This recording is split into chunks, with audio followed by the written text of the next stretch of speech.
চলুন আজ একটা দারুণ মজার ইংরেজি শব্দ শেখা যাক। আচ্ছা, যদি একটা স্বপ্নের মতো সুন্দর পৃথিবীর কথা ভাবা যায় সেটা কেমন হবে? ইংরেজিতে এই স্বপ্নের মতো জায়গার জন্য একটা দারুণ শব্দ আছে, আর সেটা হলো ইউটোপিয়া। আচ্ছা, এই ইউটোপিয়া শব্দটা ঠিক কি তা বুঝতে চলুন রিনার একটা ছোট্ট গল্প শুনি। রিনার স্বপ্নের শহরটা এমন যেখানে রাস্তাঘাট ঝকঝকে পরিষ্কার আর সবার মুখে হাসি।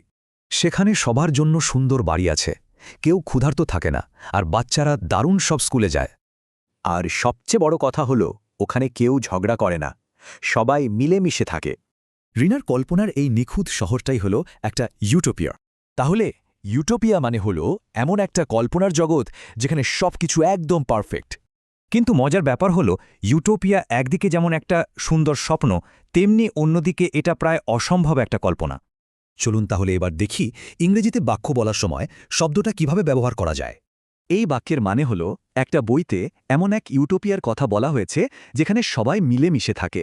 এখানে বলা হচ্ছে কিছু কোম্পানি বলে যে তাদের টেকনোলজি একটা পারফেক্ট বা ইউটোপিয়ান ভবিষ্যৎ বানাবে। মানে একজন নেতা একটা ইউটোপিয়া বানানোর কথা বললেও লোকেরা ভাবছিল এটা আদৌ সম্ভব কিনা। তাহলে সহজ কথায় ইউটোপিয়া মানে হলো একটা পারফেক্ট পৃথিবীর সুন্দর স্বপ্ন। এবার তাহলে ভাবার বিষয়, এক একজনের কল্পনার ইউটোপিয়া বা স্বপ্নের পৃথিবী দেখতে কেমন হতে পারে।